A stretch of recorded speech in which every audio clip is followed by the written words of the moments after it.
Hello, welcome to Unacademy. Students, आज Unacademy India में UPSC CSC की तैयारी का सबसे बड़ा प्लेटफॉर्म बन चुका है।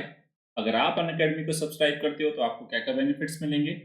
डेली लाइव क्लासेस होगी जिसमें आप अपने एडुकेटर्स के साथ चैट कर सकते हो, डिस्कशंस में एंगेज हो सकते हो, अपने डाउट्स पूछ सकते हो और आंसर बॉक्स की फैसिलिटी है। सारे के सारे कोर्स स्ट्रक्चर्ड है। यूपीएससी प्रीलिम्स मेंस का जो पैटर्न है, जो सिलेबस है, उसी के हिसाब से सारे कोर्स डिजाइन किए गए ताकि बेस्ट तरीके से आप अपने आप को प्रिपेयर कर सके।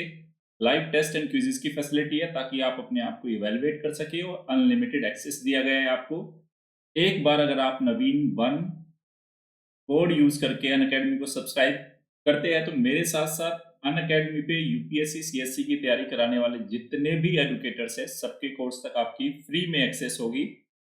मेरा नाम नवीन तंवर है। यूपीएससी के फील्ड में 6 ईयर टीचिंग एक्सपीरियंस है, 6 टाइम मेंस और इंटरव्यू का एक्सपीरियंस है। मंथली करंट अफेयर मैगजीन का एडिटर हूँ। ज्योग्राफी से मास्टर्स किया है और ज्योग्राफी से ही यूजीसी नेट और जेआरएफ दोनों क्वालिफाइड हूँ। अगर आप मेरी क्लासेस के पीडीएफ चाहते हैं तो अनअकैडमी_नवीन तंवर ये टेलीग्राम चैनल का लिंक है। सारी क्लासेस के पीडीएफ, अपडेट्स, नोटिफिकेशंस यहीं आते हैं। अगर आप अनअकैडमी पे मुझे फॉलो करना चाहते हैं तो unacademy.com पे जाके नवीन तंवर के नाम से मेरी प्रोफाइल को सर्च कीजिए और मेरे कोर्सेज देखना शुरू कर सकते हैं। मेरे साथ साथ अनअकैडमी पे आपको इंडिया के 100 प्लस टॉप एडुकेटर से पढ़ने का मौका मिलेगा। सारे के सारा सिलेबस कॉम्प्रिहेंसिवली डिजाइन किया गया है। Polity, governance, IRO, geography, science tech, NCERT, history, optional, environment, art and culture, current affair, Indian economy, practice, strategy sessions होंगे और आपकी आंसर राइटिंग कोर्सेज भी अवेलेबल होंगे। अगर आप अनअकैडमी को सब्सक्राइब करते हो तो दो ऑप्शन है, प्लस और आइकॉनिक। प्लस 1 मंथ से लेके 3 ईयर तक का ऑप्शन है। साल भर की फीस है 49,500, 2 साल की है 72,000 और 3 साल की है 90,000। और अगर आप मेरे रेफरल कोड नवीन वन को यूज करते हैं तो आपको 10% का डिस्काउंट भी मिलेगा। सेकंड ऑप्शन आइकॉनिक है। आइकॉनिक प्लस से क्यों बेटर है, आपको एक कोच मिलेगा यहाँ पे। Daily mains question answer writing practice होगी, स्टडी प्लान्स होंगे और आपको पर्सनल फीडबैक मिलेगा। ये 1 ईयर, 2 ईयर और 3 ईयर के ऑप्शन में अवेलेबल है। 1 ईयर फी 69,500, 2 ईयर 1,07,000 और 3 ईयर है 1,41,000। फिर से मेरा रेफरल कोड नवीन वन यूज करते हैं तो आपको 10% का डिस्काउंट मिलेगा। आप अपने ऑप्शनल सब्जेक्ट को भी तैयार कर सकते हैं अनअकैडमी पे स्टूडेंट। ये भी 1 मंथ से लेके 3 ईयर तक का आपके पास ऑप्शन है। साल भर की फीस 27,500, 2 साल की 40,000 और 3 साल की है 50,000। फिर से मेरा रेफरल कोड नवीन वन यूज करते हो तो आपको 10% का डिस्काउंट मिलेगा। कोई भी कोर्स ले या आप आइकॉनिक ले, प्लस ले या ऑप्शनल का ले, मिनिमम 1 ईयर का जरूर लेना स्टूडेंट्स, क्योंकि यूपीएससी का सिलेबस इतना वास्ट है। जब तक आप अपने प्रीलिम्स को देते हो, फिर मेंस देते हो और फिर इंटरव्यू तक जैसे ही आप पहुंचते हो तो तकरीबन मिनिमम 1.5 साल का आपको टाइम लगता है। तो क्योंकि आप ऑनलाइन प्रिपरेशन कर रहे हो और उसी को घर पर बैठे अच्छे तरीके से आप अपने अंतिम रिजल्ट को घर बैठे ही प्राप्त कर सकते हो, तो मैं आपको पर्सनली रिकमेंड करूंगा कि मिनिमम 1 ईयर का आपको सब्सक्रिप्शन लेना चाहिए। उसके साथ ही अनअकैडमी पे हर महीने 2 बार अल्टरनेटिव संडेज पे अनअकैडमी कॉम्बैट का आयोजन होता है। एक बार 6 दिसंबर को हो चुका, दोबारा होगा 20 दिसंबर को। इसमें होगा क्या, 45 मिनट में 60 क्वेश्चन पूछे जाएंगे, 13 कॉम्बैट, 6 सेक्शंस, रिलेटिव स्कोरिंग और हर अल्टरनेटिव संडे पे होगा। जो विजेता होगा, फर्स्ट विजेता को एप्पल मैक एयरबुक, सेकंड को एप्पल आईपैड मिनी, फिर एप्पल एयरपोर्ट थर्ड को, और जो टॉप 100 रैंकर्स है उनको ₹1000 के अमेजोन गिफ्ट वाउचर्स मिलेंगे।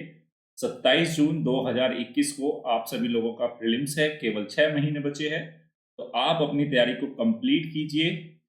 बहुत ही जल्द आप लोगों के सामने जो let's crack UPSC CSC 21 with champions, ये कुछ बैच स्टार्ट हो रहे हैं स्टूडेंट। जो 15 दिसंबर को बैच शुरू हो रहा है और बहुत सारे बैचेस देखो यहाँ पे देख सकते हैं। 14 दिसंबर, फिर 14 दिसंबर, यहाँ पे 6 मंथ बैच है 2021 के लिए। फिर 2022 के लिए भी बैच लॉन्च किया जा रहा है और फिर 2023। तो जो बच्चा 21 की तैयारी करना चाहता है, 22 की करना चाहता है, 23 की करना चाहता है, सभी के लिए यहाँ पे बैच कोर्स अनाउंस किए गए हैं। आप इनको जरूर सब्सक्राइब करें, अपने आप को फुल्ली प्रिपेयर करें। बस ध्यान रहे, अगर आप 10% का डिस्काउंट चाहते हैं और मेरी मेंटरशिप चाहते हैं तो आपको नवीन वन कोड को यूज करना ही होगा।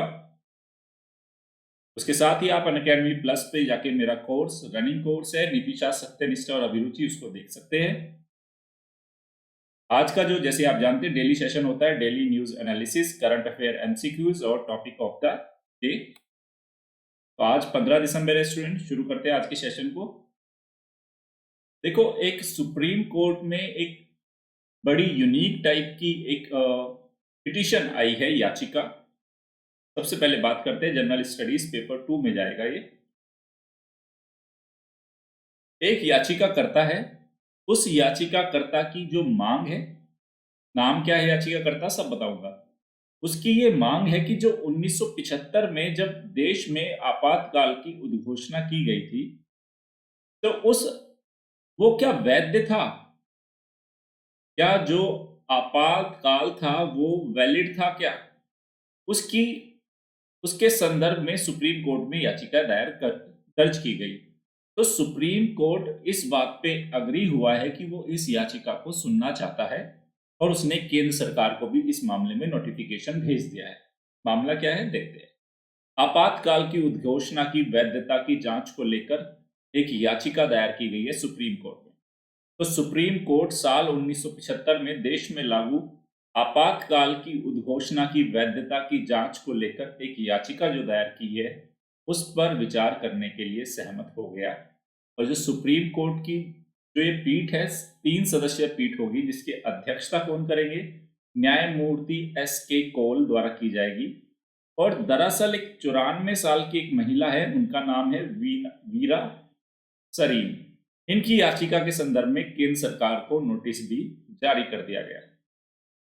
तो सुप्रीम कोर्ट ने कहा है कि आपातकाल के 45 साल बाद इस मुद्दे को अगर उठाया गया है तो ये मुद्दा उचित नहीं होगा। लेकिन सुप्रीम कोर्ट ने यह भी बोला कि मामला तो बहुत पुराना है, लेकिन वो उन संभावनाओं को जरूर तलाश करना चाहता है कि क्या इस मुद्दे से कुछ ऐसी संभावनाएं निकल सकती है कि जिसका कोई अच्छा, हम किसी एक अच्छी दिशा में, किसी अच्छे लाइन और लेंथ पे हम आगे बढ़ सके। तो कोर्ट ने ये तो बोला कि 45 साल हो गए ऑल्दो उस मुद्दे को, लेकिन फिर भी वो अगर कुछ संभावनाएं हैं उनको तलाश करने से इनकार नहीं करेगा। तो वीरा सरीन की याचिका को एक्सेप्ट किया गया। तो याचिकाकर्ता के जो वकील है वो है हरीश साल्वे।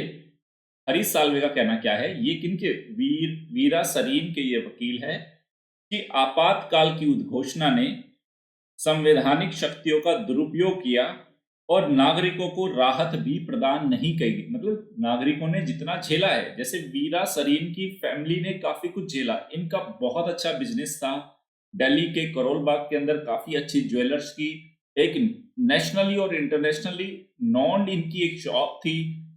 उस आपातकाल में इनकी प्रॉपर्टीज का जिस तरह से इनको लॉस हुआ, उसको लेके ये मुद्दा उठाया गया। तो हरीश साल्वे भी कह रहे हैं कि संवैधानिक शक्तियों का दुरुपयोग किया गया, नागरिकों को जितना उनके साथ नुकसान हुआ उनको कोई राहत नहीं दी गई। और देश को जानना जरूरी है कि नागरिकों के मौलिक अधिकारों के साथ 1975 के आपातकाल के टाइम पे क्या हुआ। मुद्दा काफी इंटरेस्टिंग है, देखते हैं सुप्रीम कोर्ट क्या स्टैंड और डिसीजन लेगी। काफी इंटरेस्टिंग रहेगा ये। नेक्स्ट है alarming trend of very high C section births says survey. कल भी मैंने आपको बताया था, नेशनल फैमिली हेल्थ सर्वे के 5th राउंड के फर्स्ट फेज के डेटास को रिलीज किया गया है। तरह तरह के इसमें मैंने बताया था क्या उद्देश्य है, कल वाली क्लास में भी बताया था, कौन कौन से हमें वहां से फाइंडिंग्स मिल रही है, क्या क्या आंकड़े मिल रहे हैं स्वास्थ्य के, परिवारों के बारे में। उसी संदर्भ में ये आज एक अगली कड़ी आई है सी सेक्शन बर्थ पे।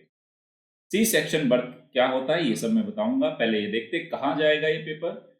ये पेपर जाएगा जनरल स्टडीज, मतलब ये मुद्दा जाएगा जनरल स्टडीज पेपर 1 में और जनरल स्टडीज पेपर 2 में। ओके, उसके साथ ही general studies paper 4 ethical issue भी है इसमें। ओके, क्या है एथिकल इश्यू ये भी देखेंगे। चलते हैं इस मुद्दे को। पहले ये देखो, C section births in India. ये देखो, C section birth in India.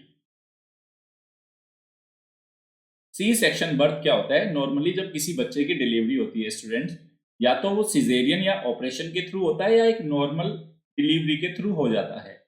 तो जो ऑपरेशन के थ्रू बच्चा पैदा होता है उसको बोला जाता है सी सेक्शन, सिजेरियन डिलीवरी बोला जाता है उसको, आप लोग परिचित होंगे। तो नेशनल फैमिली हेल्थ सर्वे का जो 5th राउंड है वो ये बोल रहा है कि देश में सिजेरियन बर्थ, यानी कि गांव में देहात में बोलते हैं ना यार, बड़े ऑपरेशन से बच्चा हुआ है, तो उस पे ये एक आंकड़ा है, काफी इंटरेस्टिंग फैक्ट्स है। ओके, देखो यहाँ पे इंफॉर्मेशन भी बहुत अच्छी है, बहुत सारी चीजें आपको भी सीखने को मिलेगी। नेशनल फैमिली हेल्थ सर्वे का जो 5th राउंड है उसके जो ताजा आंकड़े हैं उसके अनुसार भारत के जितने भी, क्योंकि अभी 21 राज्यों में या 17 राज्यों में सर्वे किया जा रहा है, सभी राज्यों और केंद्र शासित प्रदेशों में सिजेरियन डिलीवरी का चलन बहुत तेजी से बढ़ा हुआ है। ये लो, अब WHO क्या कहता है सिजेरियन डिलीवरी के बारे में, कितनी सही है और किस सीमा तक की जानी चाहिए। वर्ल्ड हेल्थ ऑर्गेनाइजेशन, विश्व स्वास्थ्य संगठन के अनुसार सी सेक्शन के जरिए जन्म का जो प्रतिशत है वो 10 से 15% हो तो चल जाता है। मतलब दुनिया भर में जितने भी बच्चे पैदा हो रहे हैं उसमें से 10 से 15% अगर बच्चों की, या जब उनकी माँ उनको डिलीवर करती है, बच्चा पैदा करती है, तो 10 से 15% सी सेक्शन हो वो परमिसेबल है, अच्छा भी है, क्योंकि इससे एक तो मातृ मृत्यु और नवजात मृत्यु दर घटाने में मदद मिलती है सी सेक्शन से। लेकिन भारत की देखो, WHO क्या बोल रहा है, अगर इतना हो तो ठीक है, ये WHO कह रहा है। अब ये देखो, जबकि national family health survey 5th के जो 1st राउंड के डेटा आए हैं उसके अनुसार भारत में जो सी सेक्शन डिलीवरी का जो परसेंटाइल है वो 30% से 40% है, यानी कि WHO ने जो लिमिट बताई उससे 3 से 4 गुना ज्यादा। ओके, देखते हैं क्या मामला है। और तेलंगाना में तो यह प्रतिशत 60% से भी ऊपर पाया गया। अब देखो, भारत में सी सेक्शन की जो यह रेट है अन्य देशों की तुलना में भी बहुत ज्यादा है, और जो वैश्विक मानदंड जो है 10 से 15% या जो भी है उससे ये बहुत ज्यादा कहीं अधिक है। तो ऐसा क्या हुआ, भारत में सी सेक्शन या सिजेरियन डिलीवरी क्यों हो रही है ये जानना होगा, और क्या इसके बेनिफिट्स है, क्या इसका नुकसान है, ये भी जानेंगे। नेशनल फैमिली हेल्थ सर्वे के 5th राउंड के जो आंकड़े बताते हैं कि जहां एक तरफ इंस्टीट्यूशनल डिलीवरी बढ़ रही है वहीं दूसरी ओर सी सेक्शन डिलीवरी भी बढ़ रही है। ये देखिए, एक पॉइंट तो ये निकल के आया भाई, सरकार ने बहुत सारी योजनाएं शुरू करी, जननी सुरक्षा योजना, प्रधानमंत्री मातृ वंदना योजना, उसमें सरकार का फोकस रहा कि ज्यादा से ज्यादा इंस्टीट्यूशनल डिलीवरी, यानी कि घर पे बच्चे पैदा ना हो, जो पहले दाइया पैदा कर देती थी ना, दाई की जरूरत ना पड़े, हॉस्पिटल में ही जाए, वहां पे जाके प्रॉपर मेडिकल फैसिलिटी में बच्चा पैदा कराया जाए। तो ये बोला जा रहा है कि जैसे जैसे इंस्टीट्यूशनल डिलीवरी बढ़ी है, या तो सरकारी हॉस्पिटल में जा रहे हो या प्राइवेट हॉस्पिटल्स में जा रहे हो, तो इंस्टीट्यूशनल डिलीवरी जैसे जैसे बढ़ रही है, इंडिया में सी सेक्शन डिलीवरी भी बढ़ती जा रही है। इसका कहने का मतलब ये है कि प्राइवेट हॉस्पिटल्स हो या गवर्नमेंट हॉस्पिटल्स हो, वो सी सेक्शन सिजेरियन, मतलब ये सिजेरियन डिलीवरी को ही वो ज्यादा प्रायोरिटी दे रहे हैं। इंडिया में कुछ ऐसी पिक्चर नजर आ रही है। अब सी सेक्शन के दुष्प्रभाव क्या होते हैं भाई, अगर ऑपरेशन से बच्चा पैदा हो रहा है तो उसके दुष्प्रभाव क्या है।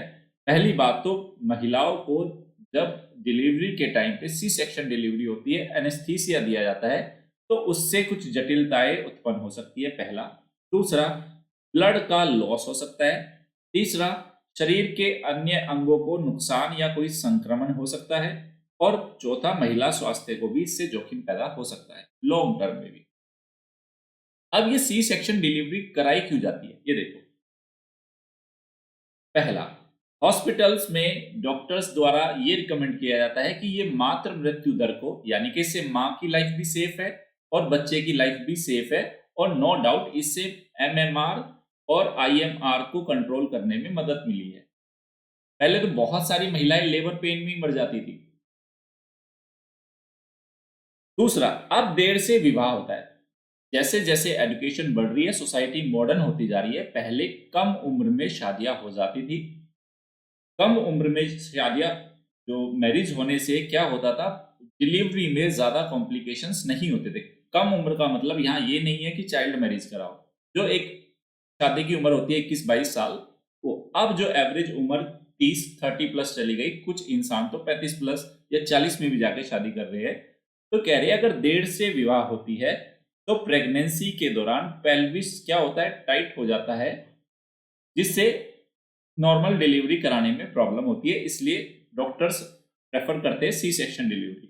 उसके अलावा जो ज्यादातर लोगों के बीच में मानना है कि ये एक सुरक्षित टेक्नोलॉजी है सी सेक्शन, माँ को ज्यादा दिक्कत नहीं, बच्चा भी सेफ है, तो क्यों ना इसको करा लिया जाए। हाँ, थोड़ा बेड रेस्ट की प्रॉब्लम रहती है 3-4 महीने की, वो करा देंगे, कोई दिक्कत नहीं। तो ये इसको चलन इसलिए बढ़ रहा है। अब जो एक और मुद्दा है मैं आपको यहाँ पे बता देना चाहता हूँ, एक और मुद्दा ये है कि जो नेशनल फैमिली हेल्थ सर्वे के जो डेटा आए हैं 5th राउंड के, इसमें ये बोल रहे हैं कि अब एक एनालिसिस इस बात का करना है कि जो प्राइवेट हॉस्पिटल्स के अंदर जो डिलीवरी हो रही है, कहीं जो यहाँ पे जो डिलीवरी हो रही है वो कितने % सी सेक्शन डिलीवरी हो रही है। भाई गवर्नमेंट और हॉस्पिटल और प्राइवेट हॉस्पिटल्स का प्रॉपर एग्जैक्ट डेटा आना जरूरी है, ताकि ये पता चले कि कहीं, क्योंकि देखो सी सेक्शन जो डिलीवरी होती है वो महंगी तो होगी, कि हॉस्पिटल्स अपने बेनिफिट के लिए कहीं सी सेक्शन डिलीवरी की ओर तो मूव नहीं कर रहे। अगर ऐसा है तो उसके लिए भी नीतियां और सरकार कुछ ना कुछ उस पर कंट्रोल करने की कोशिश करेगी। तो ये था सी सेक्शन डिलीवरी के ऊपर। फिर देखो नेक्स्ट जो इसी न्यूज में मुद्दा था, सकल प्रजनन दर, national family health survey round 5th के जो डेटा आए हैं कि टोटल फर्टिलिटी रेट, जिसको TFR बोलते हैं, तो national family health survey 5th round के आंकड़े बताते हैं कि भारत में सकल प्रजनन दर, टोटल फर्टिलिटी रेट, कुछ राज्यों जैसे बिहार को, मणिपुर को और मेघालय को छोड़कर या तो स्थिर हो रही है या घट रही है। तो national family health survey 5th के 17 राज्यों से प्राप्त आंकड़ों के अनुसार कुछ राज्यों को छोड़कर TFR 2.1 या इससे कम हो गया है, जिसका अर्थ है कुछ राज्यों के द्वारा रिप्लेसमेंट रेट यानी कि प्रतिस्थापन दर को प्राप्त कर लिया गया। अब ये TFR है क्या, पहला मुद्दा आपके मन में ये आया होगा, और दूसरा आया होगा ये रिप्लेसमेंट रेट क्या है। TFR एंड RR क्या है, इन दोनों को समझेंगे तभी असली मुद्दा समझ में आएगा। ये देखो बहुत मेंस के पॉइंट ऑफ व्यू से वेरी वेरी इंपॉर्टेंट टॉपिक है ये देखिए पहले ही बता दिया मैंने। और ये कहाँ जाएगा, ये general studies paper 1, general studies paper 2, TFR और रिप्लेसमेंट रेट दोनों यही जाएंगे। ये देखो पहले जानते हैं टोटल फर्टिलिटी रेट। देखो जैसे नाम ही है, सकल प्रजनन दर यानी कि एक महिला के द्वारा कितने बच्चे पैदा किए जा सकते हैं उसकी संभावनाओं को दर्शाता है। तो TFR कहता है कि महिला प्रजनन अवधि, यानी कि महिलाएं जिस उम्र तक रिप्रोडक्शन उनके अंदर होता है वो 15 से 49 ईयर के बीच की उम्र बताई गई है। तो इस 15 से 49 वर्ष की आयु के बीच जन्म लेने वाले बच्चों की औसत संख्या को इंगित करती है। मतलब महिला अपनी प्रजनन अवधि में 15 से 49 साल के बीच में कितने बच्चे पैदा कर रही है उसकी एवरेज को ये डिनोट करता है टोटल फर्टिलिटी रेट। तो तभी तो बोल रहा है कि इंडिया में अभी जो 17 राज्यों के डेटा है, ज्यादातर राज्यों ने T2.1 के रेट को प्राप्त कर लिया है। कुछ राज्य एक्सेप्शन है, मणिपुर, बिहार, वहां पे ज्यादा है, उत्तर प्रदेश में भी ज्यादा है। तो ये तो हुआ TFR। दूसरा देखो रिप्लेसमेंट रेट। रिप्लेसमेंट रेट क्या होती है, इसका मतलब आपने अगर मृत्यु दर को और शिशु मृत्यु दर आदि को ध्यान में रखने के बाद बच्चों की वह संख्या जो माता पिता को प्रतिस्थापित करती है। इसका कहने का मतलब ये है भाई, एक मॉम है और एक डैड है, ये दो लोग हैं, एक मॉम एक डैड। तो इन्होंने दोनों ने रिप्रोडक्शन में रोल प्ले किया, उससे एक बेबी पैदा हुआ। और हम ये भी मान लेते हैं कि अब जो हम रिप्लेसमेंट रेट क्या हो, भाई जनसंख्या स्थिर बनी रहे, जनसंख्या घटे ना, स्थिर बनी रहे और जनसंख्या का विस्फोट भी ना हो, यानी कि स्थिर जनसंख्या के लिए एक माँ बाप के द्वारा कितने बच्चे पैदा किए जाए। ओके, तो इन्होंने बोला कि हम ये अगर कैलकुलेट कर ले कि कितने बच्चे मर सकते हैं, शिशु मृत्यु दर, उन सबको कैलकुलेट किया जाए तो टोटल फर्टिलिटी रेट वह रेट होती है जो माता पिता को प्रतिस्थापित कर देगी, यानी कि एक मॉम एक डैड। दो लोगों को प्रतिस्थापित करने के लिए कितने बच्चे रिप्लेसमेंट रेट है। तो इंडिया में जो जो टोटल फर्टिलिटी रेट हम जो बोल रहे हैं, जो आइडियल है हमारा, वो हम मान रहे हैं 2.1, और इसी को हमने रिप्लेसमेंट रेट भी मान के चल रहे हैं। तो इस रिप्लेसमेंट रेट को प्राप्त करने में भारत के सामने दिक्कत क्या है भाई? हम TFR 2.1 तक क्यों नहीं पहुंच पा रहे? कुछ राज्यों में तो बिहार में 3 से भी ज्यादा है, उत्तर प्रदेश में 2.5 से भी ज्यादा है। यानी कि 3 से ज्यादा का मतलब है एक महिला अपने जीवन में 3 से ज्यादा बच्चे पैदा कर रही है।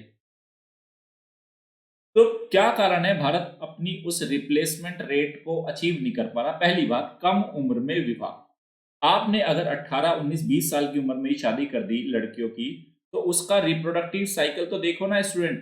40 यहां से 18 साल से लेके 49 साल की ओर है। 15 मैं इसलिए नहीं बोल रहा क्योंकि मैं बाल विवाह के फेवर में नहीं हूं। ओके, तो 18 वर्ष से लेके 49 वर्ष की अवधि तक, यानी कि 31 वर्ष में, तो 31 वर्ष क्योंकि एक रिप्रोडक्टिव साइकिल है एक लेडी का, तो संभावनाएं ज्यादा हो जाती है कि वो ज्यादा बच्चे पैदा करेगी। अगर उसकी शादी वही 25 साल या 30 वर्ष की उम्र में हो, तो 30 से 49, यानी खुद ही देखो ये घट के कितना रह गया, सिर्फ 19 वर्ष रह गया। तो उसमें प्रोबेबिलिटी चांसेस कम हो जाएंगे। सेकंड, तो कम उम्र में विवाह होगी तो उच्च प्रजनन दर की संभावनाएं पैदा हो जाएगी, दूसरा कारण। और ग्रामीण क्षेत्रों में शहरी क्षेत्रों की अपेक्षा अधिक प्रजनन दर है। कारण क्या है? गरीबी और निरक्षरता। तो कई बार क्या होता है, गरीब परिवार होते हैं तो ये सोचते हैं जितना ज्यादा बच्चे होंगे उतना ही ज्यादा कमा के लाएंगे।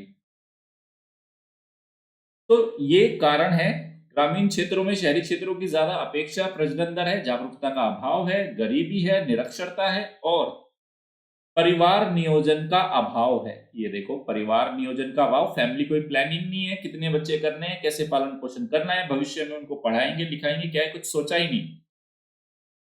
तो परिवार नियोजन का अभाव है। बच्चों में अंतर रखने के सुरक्षित साधनों तक पहुंच भी नहीं है ना भाई। बच्चों के बीच में हमें गैप मेंटेन करना है, तो वो कौन कौन से सुरक्षित साधन हो सकते हैं, उन तक पहुंच का अभाव है। उसके बाद 2018 के इकोनॉमिक सर्वे ने एक बहुत अच्छा टर्म दिया था, सन मेटा प्रेफरेंस। सन मेटा प्रेफरेंस का मतलब है कि परिवारों के अंदर चाहत है कि वो बेटा प्राप्त करे। मतलब एक बेटी है, चलो कोई बात नहीं, दूसरा बेटा हो जाएगा, दूसरी भी बेटी हो गई, चलो दूसरा नहीं हुआ तीसरा हो जाएगा। तो एक बेटे के चक्कर में आपने 5 बच्चे पैदा कर दिए, 7 कर दिए, 10 कर दिए। तो परिवारों के अंदर सन मेटा प्रेफरेंस है, ये भारतीय समाज की एक सोच को रिप्रेजेंट करता है, जिससे भारत के अंदर हम रिप्लेसमेंट रेट को प्राप्त नहीं कर पा रहे। उसके बाद यहाँ पे है लैंगिक विषमता, जेंडर, यहाँ पे इनइक्वालिटी है, महिलाओं के पास विकल्प नहीं है। मतलब अगर महिला ये कह दे कोई शादी के बाद कि मुझे अभी बच्चा नहीं चाहिए, 4 साल 5 साल, तो उसके ऊपर इतना ज्यादा प्रेशर बना दिया जाता है कि उसको करना ही होगा पूरे परिवार के दबाव में। लड़की के मायके की ओर से और ससुराल की ओर से इतना सारा प्रेशर उसके बनता है कि वो स्टैंड नहीं ले सकती, उसके पास चॉइसेस बहुत कम है। तो ये सारे कारण है भारत में जो रिप्लेसमेंट रेट हमें प्राप्त नहीं हो रही। यहां पे एक क्वेश्चन मैंने आपके लिए दिया है होमवर्क, सकल प्रजनन दर क्या है, TFR क्या है, और भारत प्रजनन प्रतिस्थापन दर को प्राप्त करने में किन चुनौतियों का सामना कर रहा है। ये आपको 150 वर्ड्स में लिखना है स्टूडेंट, ये आपका होमवर्क है। बहुत सारे डायमेंशंस में ऑलरेडी आपके साथ डिस्कस कर चुका हूं। उम्मीद करूंगा कि आप इस आंसर को जरूर लिखेंगे।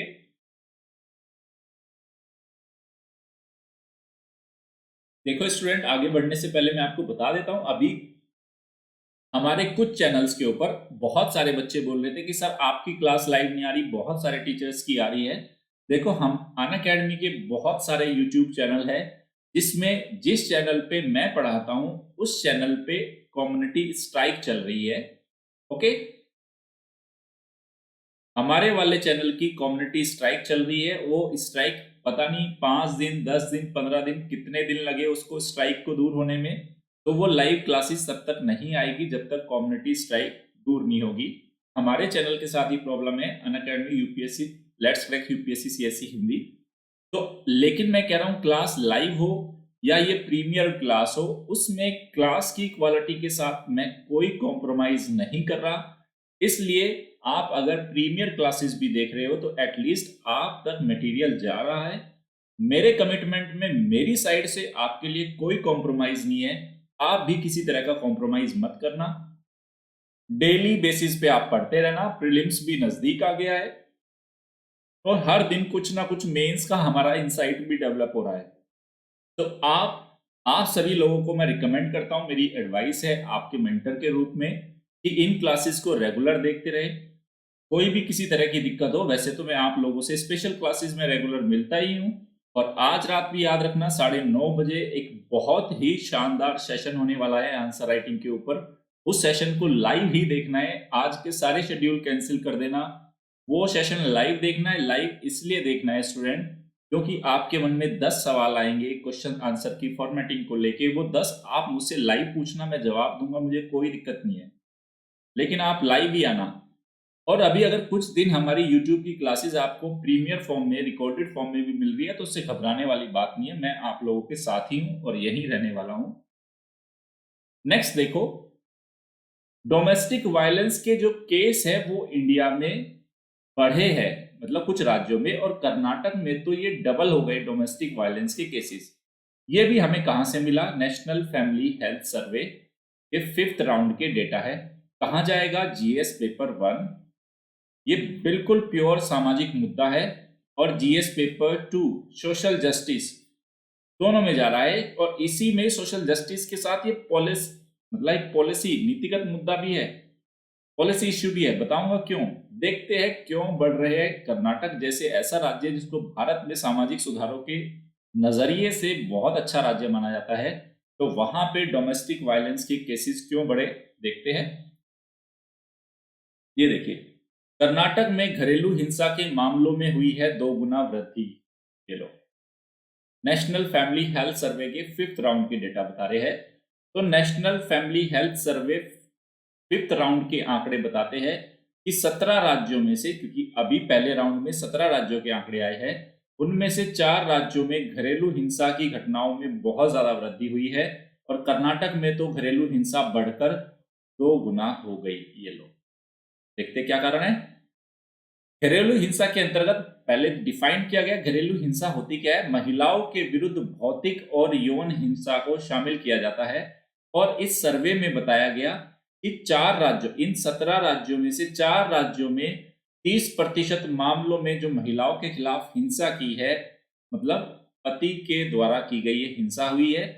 उसके बाद ही कर्नाटक के अंदर शहरी और ग्रामीण क्षेत्रों में लगभग 44.4% महिलाओं ने कहा है कि उनके पति के द्वारा उनके साथ हिंसा हुई है। देखो, हिंसा दोनों तरह की है, सिर्फ मार पिटाई नहीं है। हिंसा के अंदर, घरेलू हिंसा के अंदर भौतिक और यौन हिंसा दोनों को शामिल किया गया। उसके बाद देखिए, नेशनल फैमिली हेल्थ सर्वे के अनुसार कर्नाटक राज्यों में 18 वर्ष की कम उम्र तक, मतलब कर्नाटक जो स्टेट है, और जब लड़कियां 18 साल की उम्र तक पहुंचती है तो तब तक 11% लड़कियों के साथ यौन हिंसा का, मतलब वो शिकार हो चुकी होती है। ये भी डेटा निकल के आया है। देखते हैं फिर आगे क्या कहा है इसमें। तो कर्नाटक में घरेलू हिंसा के मामलों का बढ़ना, समाज शास्त्रियों ने बोला अगर इस तरह के मामले बढ़ के आ रहे हैं तो कहीं ना कहीं एक तरह का अच्छा सिंबल है। आप सोचोगे अच्छा सिंबल कैसे है? देखो, समाज शास्त्रियों का कहना यह है, सरकार का कहना यह है, अधिकारियों का कहना यह है कि महिलाओं के साथ हिंसा तो पहले से होती आ रही थी। हमारे पास जो आंकड़े अब निकल के आ रहे हैं, इट मींस महिलाएं जागरूक हो रही है, अपने खिलाफ, अत्याचार के खिलाफ आवाज उठाती है, जाके पुलिस में जाती है, महिला आयोग में जाती है, ताकि उनके मुद्दों को सुना जा सके। तो तभी तो सरकार तक ये आंकड़े पहुंच रही है, जब महिलाएं जाके अपने आप को बता रही है कि हाँ हमारे साथ ये हुआ है। तो समाजशास्त्रियों का कहना है कि महिलाएं जागरूक हो रही है, उनके साथ अगर उत्पीड़न हो रहा है तो उसकी आवाज उठा रही है, ये एक अच्छा संकेत है। तो ये बोल रही है कर्नाटक में घरेलू हिंसा के मामलों का बढ़ना संकेत करता है कि राज्य सरकार द्वारा चलाए जा रहे सामाजिक जागरूकता कार्यक्रमों के तहत महिलाओं ने घरेलू और यौन हिंसा के मामलों को अब जाके दर्ज कराना शुरू कर दिया है। ये लोग, होता पहले भी था लेकिन पहले आवाज नहीं उठाते थे। तो कर्नाटक के अंदर जो ये मामले एकदम से 44% जस्ट डबल हो गए, उसका कारण ये नहीं है कि वहां ये घटनाएं बढ़ने लगी, उसका कारण ये है घटनाएं पहले से ही होती थी, अब महिलाएं जागरूक हो गई और उन्होंने आवाज उठाना शुरू कर दी है, रिपोर्टिंग करना शुरू कर दी है। इसलिए समाजशास्त्री भी कहते हैं अच्छा संकेत है ये कि महिलाएं आवाज उठा रही है। अब क्या होगा, विरोध की आवाज उठेगी तभी तो उसका क्या होगा, कुछ समाधान होगा। फिर देखो, सामाजिक विश्लेषकों का मानना है कि कर्नाटक और तेलंगाना में घरेलू हिंसा के मामलों की रिपोर्टिंग का बढ़ना सरकार द्वारा चलाए जा रहे सामाजिक जागरूकता कार्यक्रमों की सफलता को दर्शाता है। वेरी गुड इनिशिएटिव है ये सरकारों की यहाँ की। तो ये था डोमेस्टिक वायलेंस के ऊपर इंफॉर्मेशन थी हमारे पास। नेक्स्ट चलते हैं, अगला है health stealth frigate Himgiri is ready. तो ये क्या है हिमगिरी, इसके बारे में देखते हैं। जाएगा कहाँ, जनरल स्टडीज पेपर 3 में जाएगा। ये भारत का साइंस टेक्नोलॉजी और सिक्योरिटी का मैटर है, उसके साथ प्रीलिम्स के लिए काफी इंपॉर्टेंट रहेगा ये प्रीलिम्स। ये देखो हिमगिरी क्या है इसको जानते हैं। तो गार्डन रिच शिपयार्ड इंजीनियर्स ने प्रोजेक्ट 17A के अंतर्गत निर्मित 3 स्टेल्थ फ्रिगेट में से एक है हिमगिरी को लॉन्च किया। देखो जो गार्डन रिच शिपयार्ड्स लिमिटेड है, इसके द्वारा प्रोजेक्ट 17 मतलब भारत सरकार का एक प्रोजेक्ट 17A चल रहा है। वो क्या है नीचे बताऊंगा मैं आपको। उसके तहत GRSC के द्वारा 3 स्टेल्थ फ्रिगेट मतलब ऐसे युद्धक जहाज बनाए जाएंगे जो शत्रुओं के रडार में नहीं आएंगे।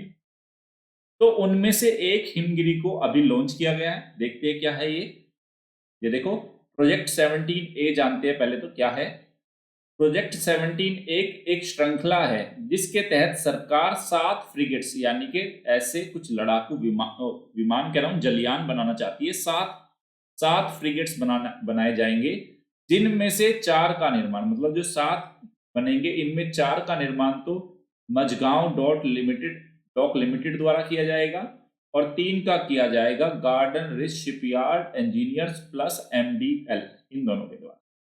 तो जो ये 3 है इन 3 में से एक कौन सा हिमगिरी है, तो इसको अभी लॉन्च किया गया है। तो ये देखिए, तो 4 का निर्माण तो मझगांव डॉक लिमिटेड के द्वारा और 3 का निर्माण गार्डन रिच शिपयार्ड इंजीनियर्स और MDL के साथ मिलकर किया जाएगा।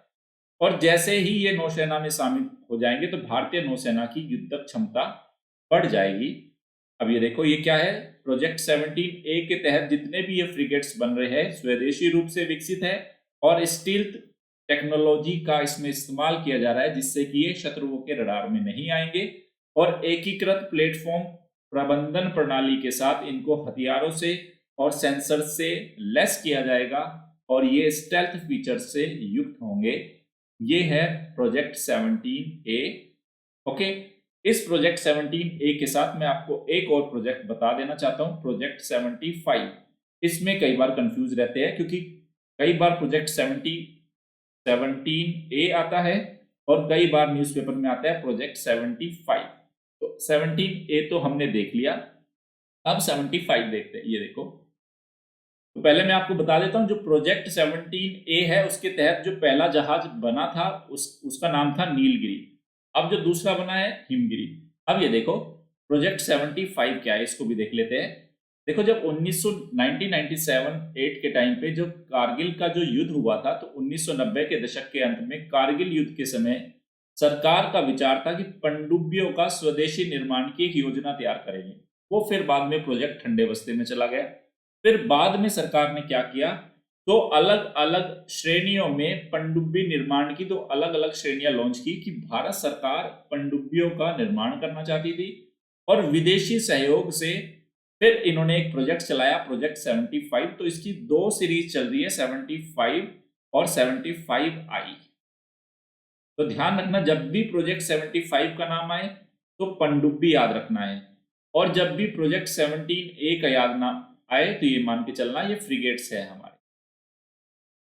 स्टेल्थ टेक्नोलॉजी से युक्त है, जिसमें लेटेस्ट आया हिमगिरी। ओके, तो एक है पनडुब्बी और एक है फ्रिगेट्स। आगे चलते हैं, चलते चलते में कुछ खबर देखते हैं। ये देखिए, एक एरोस्पेस साइंटिस्ट है नरसिम्हा, इनका नाम याद रखना नरसिम्हा, ये इनकी डेथ हो गई है अभी, और ये पद्म विभूषण से सम्मानित थे। और इन्होंने जो भूतपूर्व भारत के राष्ट्रपति स्वर्गीय श्री एपीजे कलाम के साथ भी इन्होंने काम किया है। तो स्पेस टेक्नोलॉजी के संबंध में इन्होंने काफी अच्छा काम किया है, और फ्लूइड मैकेनिज्म के संदर्भ में और स्पेस टेक्नोलॉजी के संदर्भ में ये चर्चित थे। इनके काम काफी मतलब विश्वसनीय थे, सुप्रसिद्ध थे। ये एरोस्पेस साइंटिस्ट थे नरसिम्हा। इनकी डेथ हुई है 87 ईयर की एज में। आज के द हिंदू की खबर थी ये। दूसरा, भारत आज के ये इंडियन एक्सप्रेस की खबर है कि भारत सरकार डिसइन्वेस्टमेंट करना चाहती है। किसके लिए? जो एयर इंडिया, आपकी जो एयर इंडिया की जो विमान या वायु सेवाएं है, उनमें डिसइन्वेस्टमेंट का मूव बना रही है। तो Air India bids close Tatas and consortium led by staff in fray. तो ऐसा नहीं है कि पहली बार ही इसके लिए बोली लगाई जाएगी विनिवेश के लिए। दरअसल पिछली बार भी सरकार ने एयर इंडिया के विनिवेश के लिए मतलब इसको रखा था, लेकिन उस टाइम पे कोई बिडर नहीं मिला था, किसी ने इसकी बोली नहीं लगाई थी। इस बार बोली में टाटा और अदर कंसोर्टियम है जो उन्होंने इसमें पार्टिसिपेट किया है, और ये 5 जनवरी को बोल रहे हैं कि इसको अनओपन किया जाएगा। ये देखिए, multiple expressions of interest says government, qualified bidders to be notified by 5 of January.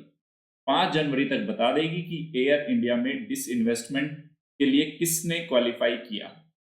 Okay, यहां पे मैं आपको बता देता हूं कुछ पिछली बार का जो डिसइन्वेस्टमेंट था और इस बार वाले में क्या फर्क है। ये यहां पे लिखा है, ये देखिए, अर्लियर यानी कि पिछली बार जब कोई बोली में कोई आया ही नहीं, कोई खरीदार ही नहीं आया था एयर इंडिया का। तो पिछली बार सरकार ने क्या था, पिछली बार सरकार ने क्या किया था, 76% की जो एयर इंडिया का जो हिस्सेदारी थी उसको बेच भाई। 100% अभी तो भारत सरकार की है। तो पिछली बार सरकार ने क्या किया था कि 76% इसमें हिस्सेदारी बेचना चाहती थी। तो government has put up 76% stake in Air India for sale along the proportion of debt. मतलब आपको 76% की हिस्सेदारी मिलेगी और आपको जो इसके ऊपर उधारी है वो भी खरीदनी पड़ेगी। लेकिन इस बार क्या किया, this time it plans to divest 100% of its equity share capital in Air India Limited. ये देखो, पिछली बार की बोली में 76% का बोल रहे थे कि कुछ सरकार के पास रह जाएगी। इस बार सरकार ने बोला कि अब हम 100% डिसइन्वेस्टमेंट कर देंगे इसका, एयर इंडिया का। कुछ जो इंटरेस्टेड जो बायर्स है उनमें टाटाज और कुछ स्टाफ्स का एक कंसोर्टियम है, उन्होंने बोला है कि हाँ हम थोड़ा रुचि रखते हैं इसको। 5 जनवरी को क्लियर हो जाएगा किसको मिला, कैसे मिला।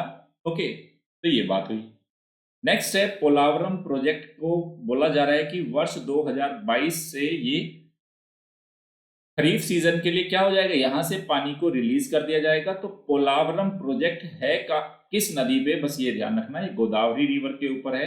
अगर कभी आ जाए पोलावरम प्रोजेक्ट है क्या, पिछले काफी सालों से चर्चा में है, तो गोदावरी रिवर के ऊपर है। नेक्स्ट देखते हैं, ये है नॉन गल्फ एनआरआईज को मिलेगा पहला गेट पोस्टल वोटिंग राइट्स। अगर आपको याद हो, टॉपिक ऑफ द डे में एक दिन मैंने आपको कराया था कि कैसे एनआरआईज लोग वोटिंग राइट्स के लिए मांग कर रहे हैं इलेक्शन कमीशन ऑफ इंडिया से कि हम भी वोट डालना चाहते हैं, लेकिन सिर्फ वोट के टाइम पे अगर हम विदेश से इंडिया में आएंगे और वोट डालेंगे तो हमारे लिए बहुत महंगा पड़ रहा है। तब उन्होंने electronic transmitted postal ballot system की मैंने आपको बात की थी। तो सरकार ने इस बात पे सहमति दे दी है। पायलट प्रोजेक्ट के रूप में अभी केवल कुछ देशों में रहने वाले एनआरआईज के लिए सरकार ने बोला वो electronically transmitted postal ballot system का इस्तेमाल कर सकते हैं। तो शुरुआत में कहा है कि किन किन देशों में रहने वाले एनआरआईज को दिया गया है ये सुविधा, USA, Canada, New Zealand, Japan, Australia, Germany, France और साउथ अफ्रीका। इन देशों में एक बार सरकार करा के देखेगी एनआरआईज को इलेक्ट्रॉनिक रूप से। मैंने बताया था इंडिया से निर्वाचन आयोग एक इलेक्ट्रॉनिकली बैलेट पेपर भेजेगा। वहां पे क्या करना होगा, सपोज करो विदेश में बैठा हुआ ये एक्स आदमी है जो यूएसए में बैठा है, ये वोट करना चाहता है लेकिन इंडिया आना इसके लिए पॉसिबल नहीं है, महंगा भी पड़ता है। तो ये क्या करेगा, सरकार विदेश में जो भारत के मिशंस होंगे, बहुत सारे एम्बेसीज होती है, बहुत सारे ऑफिस होते हैं, ये बंदा वहां पे जाएगा उस एम्बेसी उस मिशन में, वहां पे इसको इलेक्ट्रॉनिकली एक बैलेट सिस्टम को जनरेट करके दे दिया जाएगा। उसके बाद ये उसमें अपनी प्रायोरिटी को लिखेगा, फिर ये उस पर एक अपनी उद्घोषणा डिक्लेरेशन डालेगा। वहां पे एम्बेसी या उस मिशन के अंदर जो ऑफिसर है वो भी उस पर अपनी सिग्नेचर करेगा और उसको लिफाफे में बंद करके फिर वो इंडिया भेज दिया जाएगा। तो ये तरीका अपनाया जाएगा। तो सरकार ने बोला है निर्वाचन आयोग को कि आप इसको करो लेकिन पूर्णतः जिम्मेदारी आपको लेनी होगी। तो एक बार सरकार पायलट प्रोजेक्ट के रूप में केवल कुछ देशों में रहने वाले एनआरआईज को ही ये फैसिलिटी दे रही है। तभी बोला है कि जो खाड़ी देशों में रहने वाले भारतीय लोग हैं, सऊदी अरब उस साइड में, कतर में, कुवैत में, उनको नहीं दिया जा रहा, अभी सिर्फ इनको दिया जा रहा है जो यूएसए, कनाडा, उधर यूरोप वाले हैं। ओके। और पहले वो कैसे होते थे, पहले तो मैंने बताया था एनआरआईज पहले वोट कैसे करते थे भाई, जो जिस निर्वाचन क्षेत्र में है, जैसे जयपुर निर्वाचन क्षेत्र का है, जयपुर के किसी निर्वाचन क्षेत्र का है, तो वहीं पे आना पड़ेगा इसको और वहां पे अपनी वोट डालेगा, वोट डाल के वापस चला जाएगा। तो अब ये ऑप्शन नया आया है। ये बहुत शानदार खबर है, ये आज के इंडियन एक्सप्रेस की खबर है। इसमें जो बिग टेक कंपनीज है, मैंने आपको बताया था गूगल, अमेजोन, फेसबुक, एप्पल, इनके ऊपर काफी बड़ी निगरानी चल रही है। अभी जो एक पेपर लीक हुआ है स्टूडेंट्स, उस पेपर में ये कहा गया कि जो गूगल कंपनी है इसने क्या कर रही है कि यूरोप, क्योंकि मैंने बताया था पूरे अमेरिका में भी यूरोप में भी इनके खिलाफ कठोर कानून लाने की कोशिश की जा रही है। तो गूगल जैसी कंपनियां क्या कर रही है, यूरोप के अंदर जब वे कानून बन रहे हैं यूरोपियन यूनियन में, तो वहां पे ये लॉबिंग कर रही है।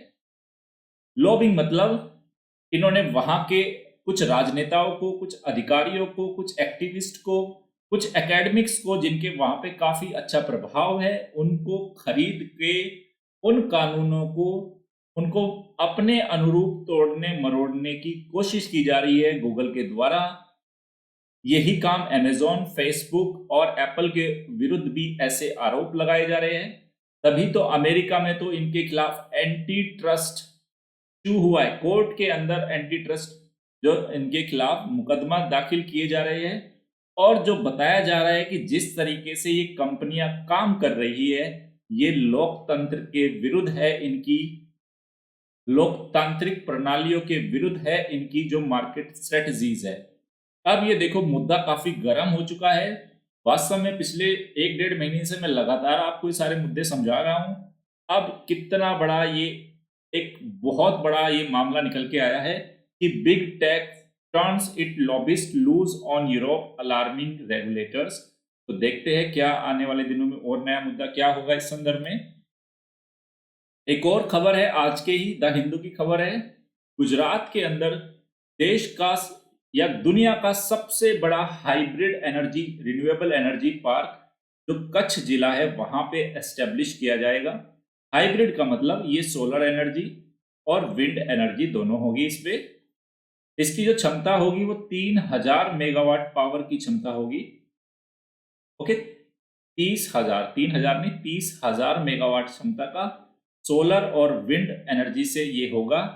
तो गुजरात सरकार ये अडानी के साथ, अडानी ग्रुप के साथ मिलके, प्लस अडानी ग्रुप तो किसमें इंडिया में लीडिंग है, अडानी ग्रुप है इंडिया के अंदर किसके अंदर बताइए, रिन्यूएबल एनर्जी के अंदर काफी ये डोमिनेंट है, रिन्यूएबल एनर्जी।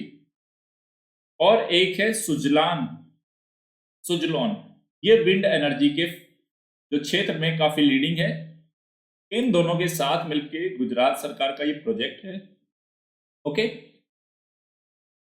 आगे बढ़ने से पहले स्टूडेंट मैं आपको बता देता हूं मेरी स्पेशल क्लासेस आप देख सकते हैं अनअकैडमी लर्निंग ऐप पे। वर्ल्ड और इंडिया मैपिंग के ऊपर कंप्लीट कोर्स अवेलेबल है आप लोगों को। देखिए जाके अपने आप मैपिंग की तैयारी कंप्लीट कीजिए। उसके साथ यूपीएससी जीएस पेपर 4 है मेंस में, एथिक्स, उसमें केस स्टडी के ऊपर कंप्लीट कोर्स अवेलेबल है। ये भी स्पेशल क्लास में है। करना क्या है, अनअकैडमी लर्निंग ऐप डाउनलोड करनी है, इन कोर्सेज को देखना शुरू कीजिए।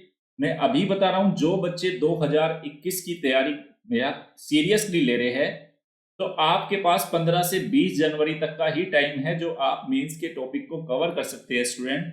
इसलिए मेरी भी कोशिश है कि मैं ज्यादा से ज्यादा 15 से 20 जनवरी तक कुछ कुछ मेजर टॉपिक आपके मेंस के कवर करा दूं। ऑलरेडी मैंने एथिक्स के फर्स्ट 5 यूनिट करा दी है, 1 से लेके 5 तक। उसके बाद केस स्टडीज मैंने कंप्लीट करा दी। उसके बाद मैंने आपको एस्से राइटिंग का कोर्स पूरा करा दिया। आज एक सेशन आंसर राइटिंग पे मैं ले ही रहा हूं। तो आने वाले दिनों में मेरी पूरी कोशिश रहेगी कि मेंस के 2-3 टॉपिक आपको 15-20 जनवरी तक करा दूं, क्योंकि उसके बाद हमारा ज्यादा से ज्यादा फोकस प्रीलिम्स को लेके होगा। और प्रीलिम्स, क्योंकि प्रीलिम्स ही पास नहीं होगा तो फिर मेंस बहुत ज्यादा, पहली बात तो 15-20 जनवरी के बाद मेंस को पढ़ने का कोई मतलब भी नहीं है, लॉजिक भी नहीं है। तो इसलिए आप इन कोर्सेज को देख के कंप्लीट करके रखिए, बाद में टाइम नहीं मिलेगा। एक कंप्लीट कोर्स एसए के ऊपर भी अवेलेबल हो गया है, स्पेशल क्लास है मेरी, वो भी आप देख सकते हैं। ये सारे कोर्स फ्री है स्टूडेंट, कोई पैसा नहीं देना आपको।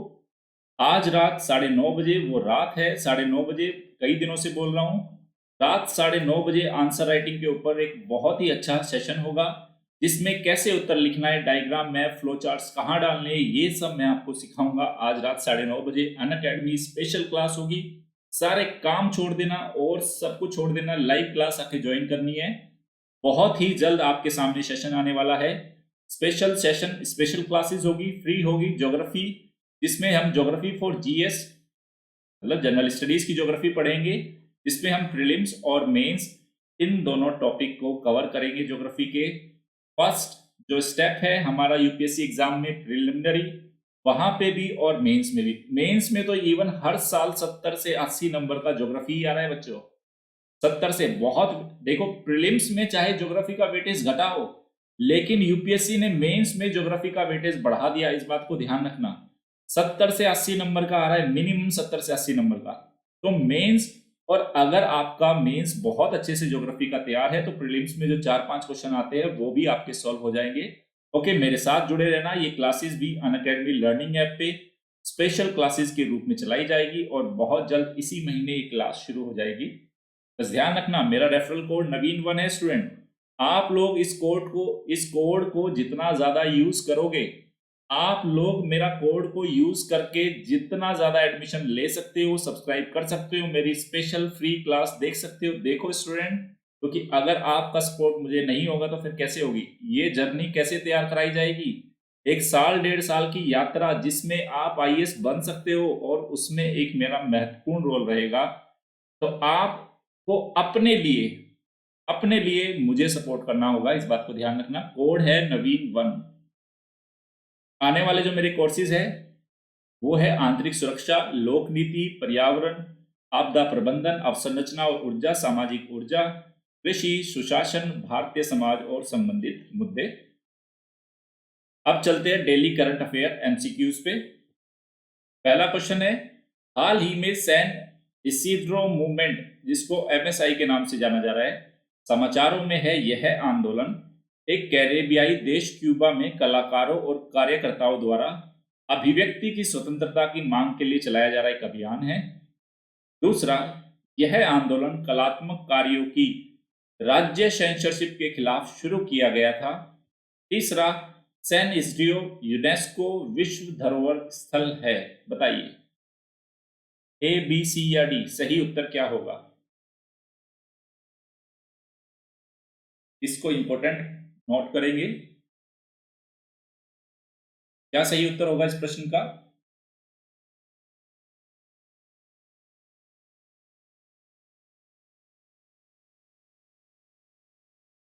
और इस प्रश्न का सही उत्तर है ऑप्शन डी, मतलब पहला स्टेटमेंट बिल्कुल सही है। कैरेबियाई देश क्यूबा के कलाकारों द्वारा इसको किया जा रहा है। सेकंड भी सही है और थर्ड भी सही है। नेक्स्ट चलते हैं।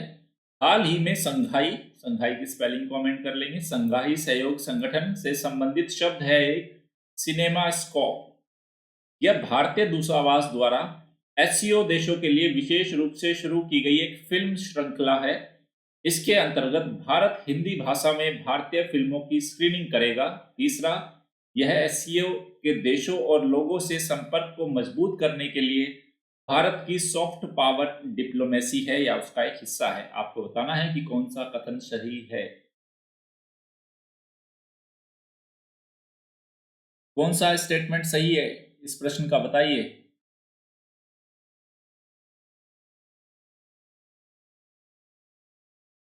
क्या होगा सही उत्तर? और इस प्रश्न का जो सही उत्तर है बताइए।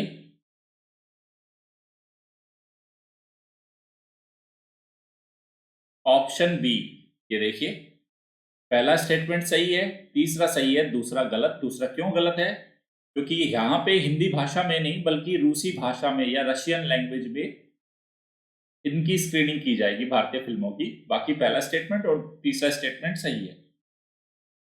नेक्स्ट क्वेश्चन है, यूनेस्को द्वारा साल 2021 को international year of creative economy for sustainable development घोषित किया गया। सेकंड, क्रिएटिव इकोनॉमी के संबंध में यूनेस्को द्वारा बंग बंधु शेख मुजीबुर रहमान के नाम पर एक अंतर्राष्ट्रीय पुरस्कार शुरू करने का फैसला लिया गया है। क्या सही उत्तर होगा?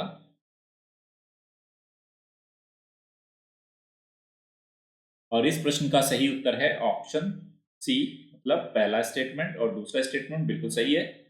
नेक्स्ट देखिए, हाल ही में चर्चित एक एलुरु सिटी है। ऑलरेडी मैंने बताया था 2-3 दिन पहले। निम्नलिखित में से किस नदी के पास स्थित है? कावेरी, तमिलेरु, पेरियार और कृष्णा। एलुरु सिटी, बताया था मैंने आपको कि वहां पे मिस्टीरियस इलनेस है, लोगों चक्कर आ रहे हैं। और उसके बाद मैंने आपको स्लाइड दिखाया था कि वहां पे निकिल के और लेड के एविडेंसेस मिले हैं। तो ये एलुरु सिटी किस नदी के तट पर है या उसके आसपास स्थित है?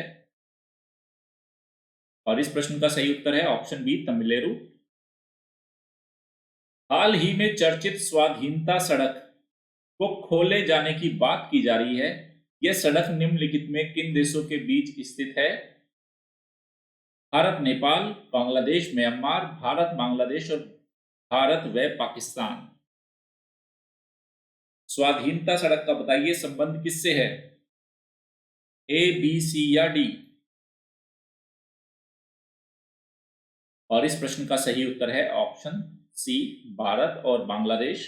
नेक्स्ट चलते हैं, one time voluntary disclosure scheme for exotic animal के बारे में निम्नलिखित पे विचार कीजिए। पहला, इस योजना के द्वारा किसी व्यक्ति के द्वारा विदेशी प्रजातियों या स्पीसीज है उनके अधिग्रहण और उनके पालन की घोषणा से संबंधित है। योजना जून और दिसंबर के बीच प्रजातियों की घोषणा करने की अनुमति देता है। इन प्रजातियों में साइट्स के सिर्फ या साइट्स के केवल परिशिष्ट 1 के तहत सूचीबद्ध जानवरों को शामिल किया गया है। क्या सही उत्तर है इस प्रश्न का बताइए। क्या सही उत्तर है? One time voluntary disclosure scheme for exotic animal.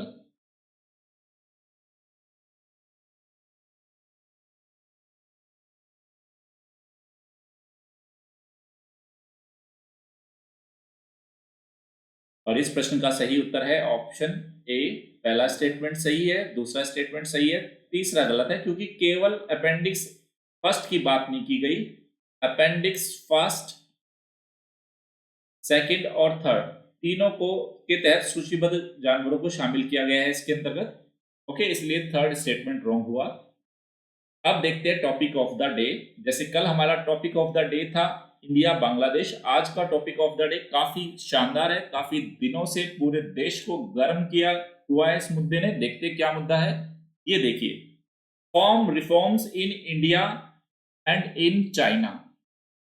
देखो, अभी जो भारत के किसानों के द्वारा दिल्ली में जो प्रदर्शन किया जा रहा है, सरकार अभी 3 फार्म बिल लेके आई थी। वो कि कौन से 3 कानून हैं उन पे भी चर्चा करेंगे। उन कानूनों को लेके क्यों विवाद बना हुआ है और एग्रीकल्चर सेक्टर को लेके भारत और चाइना की जो अप्रोच है उसकी तुलना की गई है। यहाँ पे बहुत ही उम्दा ये आपका एक आर्टिकल है, इसको हम डिस्कस करेंगे। General studies paper first, paper second, paper third तीनों में जाएगा। ओके, यहाँ पे एक कृषिगत मुद्दा है, सेकंड में नीतिगत मुद्दा है और थर्ड में ये एक आर्थिक मुद्दे के रूप में हम इसको डिस्कस करने वाले हैं। ये देखिए, पहले तो देखते हो 3 कानून कौन से है जो अभी केंद्र सरकार लेके आई। पहला है आवश्यक वस्तु संशोधन अधिनियम 2020। ओके, दूसरा है कृषि उपज व्यापार और वाणिज्य संवर्धन और सुविधा अधिनियम 2020। और सारा का सारा जो मामला है ये सबसे ज्यादा विवाद इसी पे हो रहा है। तीसरा है मूल्य आश्वासन पर किसान समझौता अधिकार प्रदान करना और सुरक्षा कृषि सेवा अधिनियम 2020। ये 3 कानून है। इन 3 कानून में कुछ कुछ मुद्दे ऐसे हैं जिसमें से सबसे ज्यादा आपत्ति वाला मुद्दा है ये दूसरे वाला कानून। ओके, समझते हैं पहले तीनों कानून है क्या, बहुत ब्रीफ में समझेंगे। पहले देखते हैं इन तीनों कानूनों को लेके चिंता क्या है किसानों की। ये कह रहे हैं कि इन कानूनों के आने से सरकार का हस्तक्षेप कम हो जाएगा कृषि क्षेत्र में, कॉरपोरेट सेक्टर ज्यादा आ जाएगा जिससे देश की खाद्य सुरक्षा को जोखिम हो सकता है। दूसरा, इसको किसान विरोधी माना जा रहा है क्योंकि ये समझा जा रहा है इससे फसलों की कीमतें घटेगी और जो सीड सिक्योरिटी है, क्योंकि कॉन्ट्रैक्ट फार्मिंग आने के बाद बीज सुरक्षा प्रभावित हो सकती है तो वो सुरक्षा समाप्त हो जाएगी, दूसरी चिंता। तीसरा, कृषि और खाद्य प्रणालियों पर कॉरपोरेट का नियंत्रण हो जाएगा क्योंकि यहाँ पे कॉन्ट्रैक्ट फार्मिंग की बात की गई। चौथा है कृषि शोषण को, कृषि और किसानों के शोषण को बढ़ावा होगा और काला बाजारी को बढ़ावा मिलेगा। ये 5 मेजर चिंताएं इन कानूनों के खिलाफ व्यक्त की गई है। फिर देखते हैं थोड़ा सा और, अब ये देखते हैं एक एक करके ब्रीफ में ये कानून तीनों है क्या।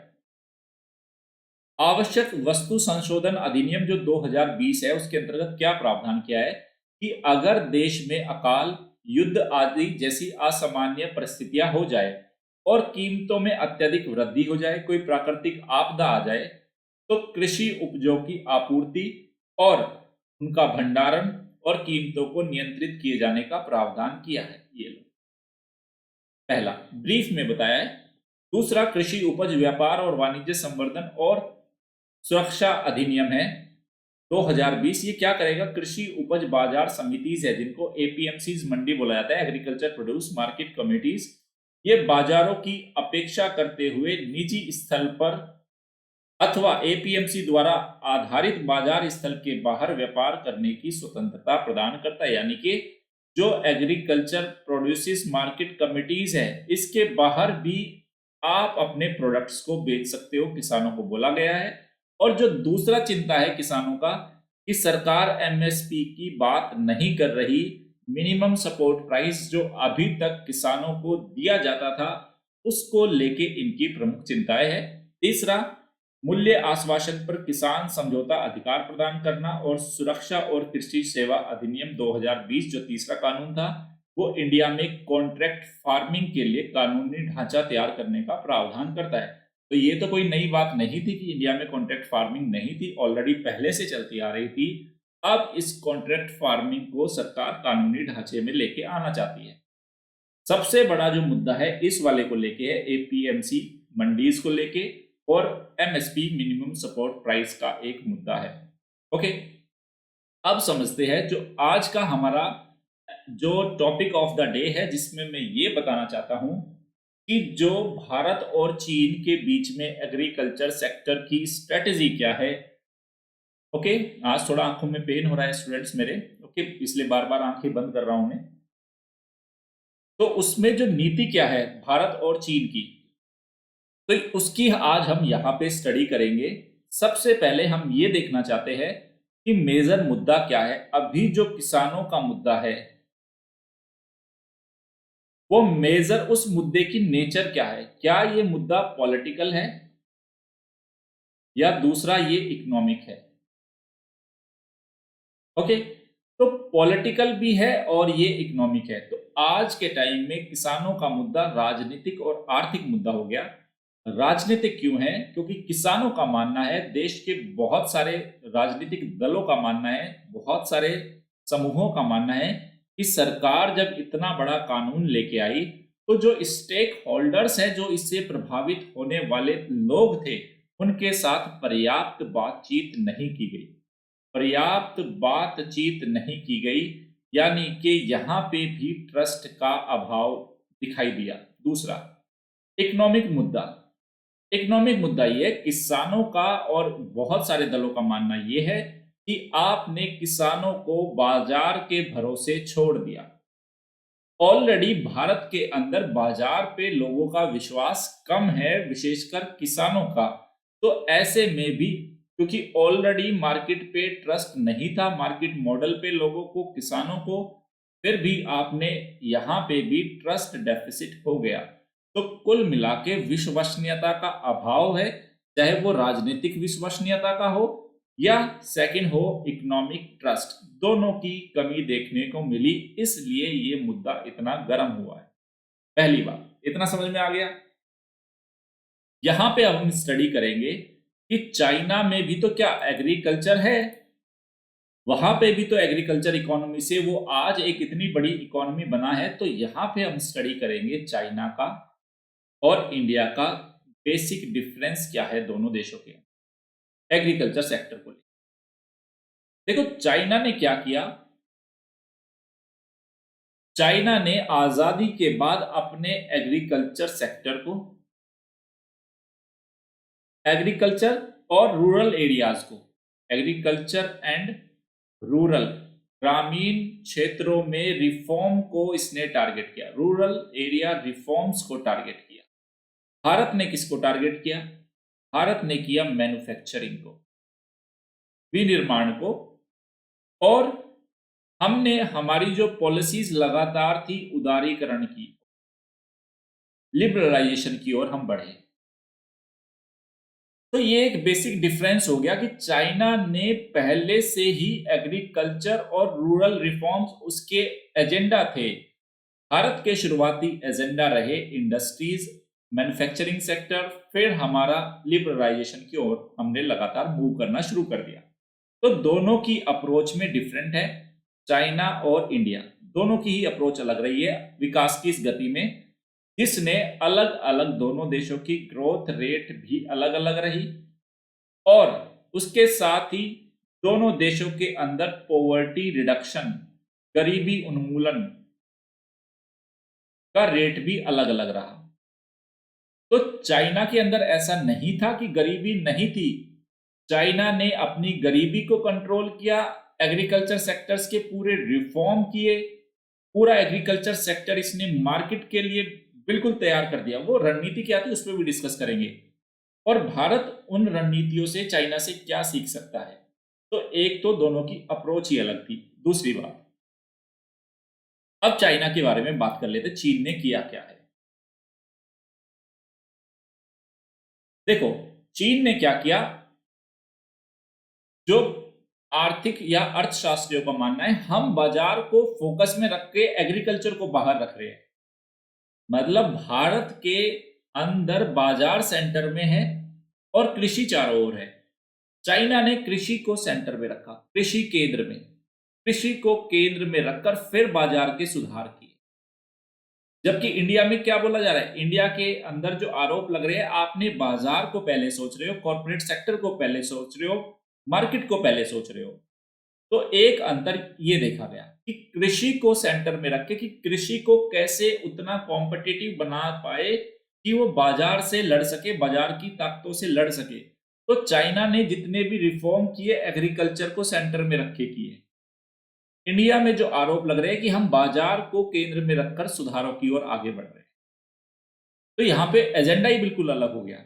जहां पे भारत की 60% से ज्यादा आबादी गांव में रहती है, कृषि और उसकी उस तरह की गतिविधियों में या उसी परिवेश में रह रही है, तो ऐसे में आपने इस आबादी को स्टेक पे खड़ा कर दिया। एक पॉलिसी फेलियर तो मतलब इस तरह की बताई जा रही है। दूसरा क्या है, जब चाइना ने क्या किया, कृषि को सेंटर में रखा, कृषि को बाजार के लिए किस तरह से तैयार किया जाएगा उसकी रणनीति अलग थी।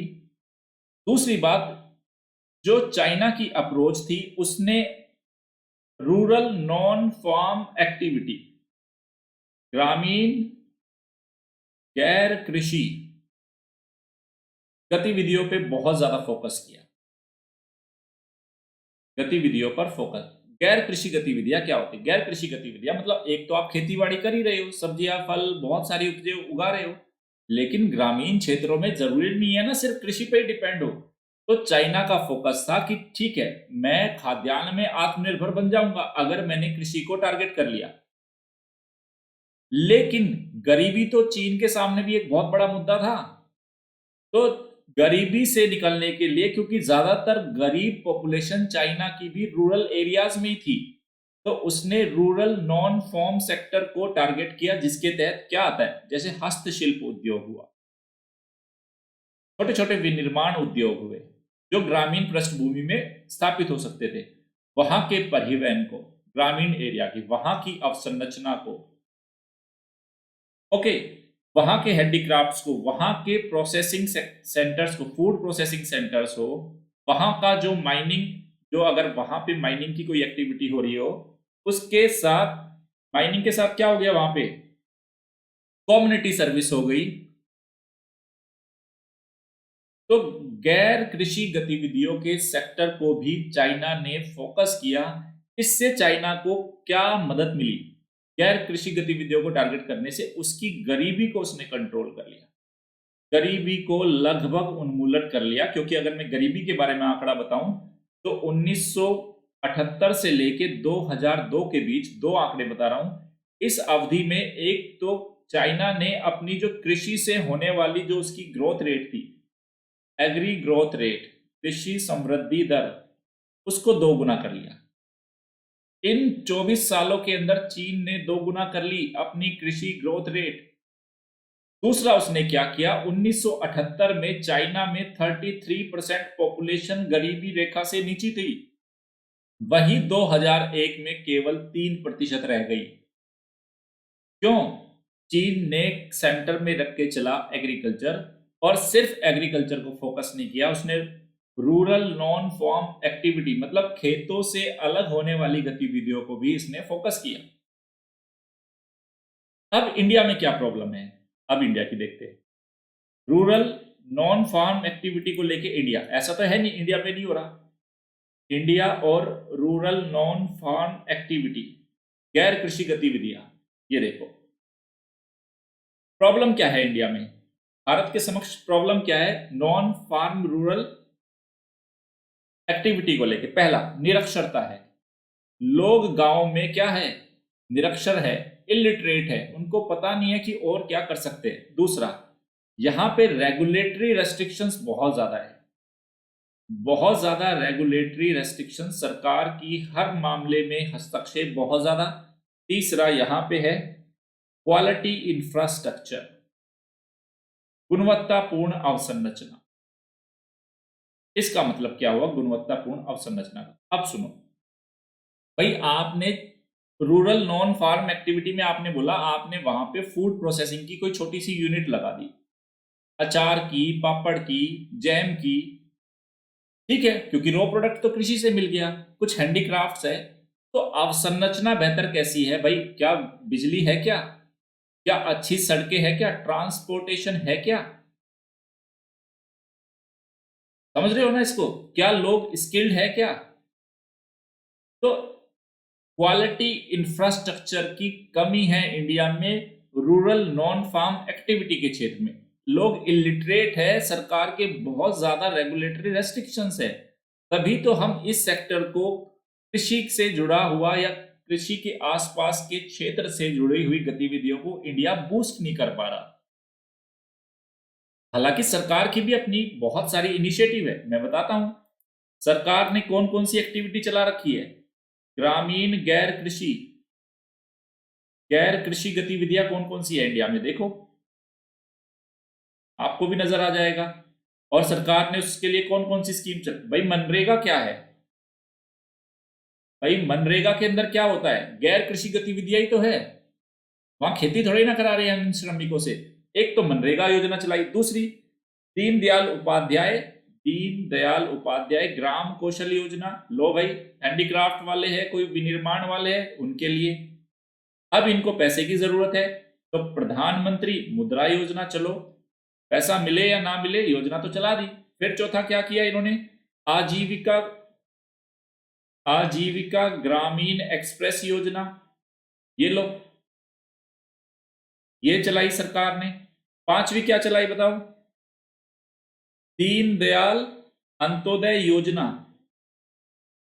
ओके, और इसके अंदर कौन सा? National rural livelihood mission. तो ये सारे जो स्कीम्स है सरकार ने, भारत सरकार ने भी जो रूरल नॉन फार्म एक्टिविटी के लिए चलाई है, लेकिन इनका इंप्लीमेंटेशन, इनका एग्जीक्यूशन उतना बेहतर नहीं हुआ जितना चीन ने किया था।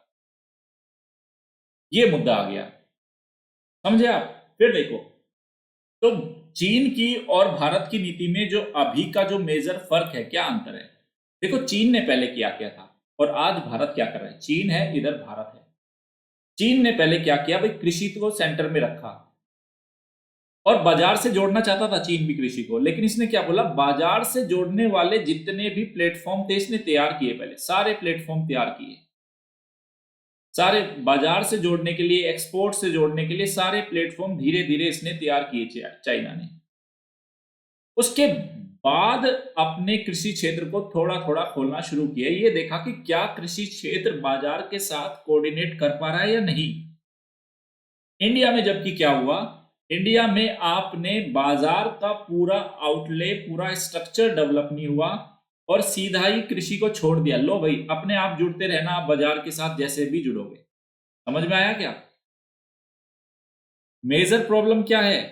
चीन ने पहले पूरे बाजार, कॉन्ट्रैक्ट फार्मिंग कैसी होगी, एक्सपोर्ट इंपोर्ट कैसे अपने को मंडी से बाहर भी बेच पाओगे, पहले पूरा सेटअप लगा दिया चाइना ने। फिर कृषि वालों को बोला आप देख लो कि आप एडजस्ट हो पा रहे हो या नहीं। इंडिया में क्या करा? कृषि को सीधा ही खोल दिया, बाजार की ताकतों के अधीन दे दिया, जाओ। तो किसानों को हो गया भाई डर। ये एक मेजर प्रॉब्लम रही। मेजर प्रॉब्लम ट्रस्ट डेफिसिट रहा, जो हम चाइना से सीख सकते हैं। उसने बाजार को, कृषि को सीधा बाजार के सहारे नहीं छोड़ा। उसने क्या किया? पहले पूरा बाजार डेवलप किया, फिर देखा भाई कृषि क्या उससे एडजस्ट कर पा रही है, और नहीं एडजस्ट करी तो थोपा नहीं गया उसको। इंडिया में बाजार को, जैसा कयास लगा जा रहा है कि बाजार को कृषि पे थोपा जा रहा है, ये मेजर प्रॉब्लम है। और क्या दिक्कत है यहाँ पे? और क्या दिक्कत है? अब जो इस आर्टिकल के अंदर कहना है कि भाई ऐसा तो है नहीं कि भारत सरकार ये कह दे कि हमने तो किसी भी सेक्टर के लिए, चाहे वो सेकेंडरी सेक्टर हो, चाहे वो टर्शियरी सेक्टर हो अर्थव्यवस्था का, हमने किसी के लिए सेफ्टी नेट लगाए नहीं थे, हमने तो किसी को भी सुरक्षा नहीं दी, तो आप कृषि के लिए सुरक्षा कैसे मांग रहे हैं? तो बोले भाई आपने बहुत सारी और इंडस्ट्रीज की भी तो सेफ्टी नेट दिया, मैन्युफैक्चरिंग इंडस्ट्रीज के लिए या प्लांट्स के लिए, उनको बढ़ावा देने के लिए। उसके बाद आरसीईपी में भी तो आपको डर है, आपका विनिर्माण क्षेत्र खराब हो जाएगा। और उसके साथ आप जितने भी इंसॉल्वेंसी एंड बैंक्रप्सी कोड भी तो लेके आए थे, आपने एकदम से थोड़ा ही ना थोपा, बाजार में माहौल बनाया आपने अपने लिए। यहां पे आपने एक विश्वास का माहौल सृजित नहीं किया। ये मेजर प्रॉब्लम बताई है कि सरकार अगर पॉलिटिकल और इकोनॉमिक जो डिस्ट्रस्ट है उसको पहले ही कंसीडर कर लेती, तो इस तरह से, मतलब जल्दबाजी में लिया गया एक डिसीजन कहीं ना कहीं ये सोचा समझा जा रहा है। ये सब इस आर्टिकल में बोला। तो यहां हमारे पास सीखने के लिए चाइनीज मॉडल था। चाइना का मॉडल क्या था एग्रीकल्चर को आगे बढ़ाने का। उसके बाद हमने रूरल नॉन फार्म एक्टिविटी क्या होती है और किस तरह से पॉवर्टी रिडक्शन में इन्होंने चाइना में रोल प्ले किया।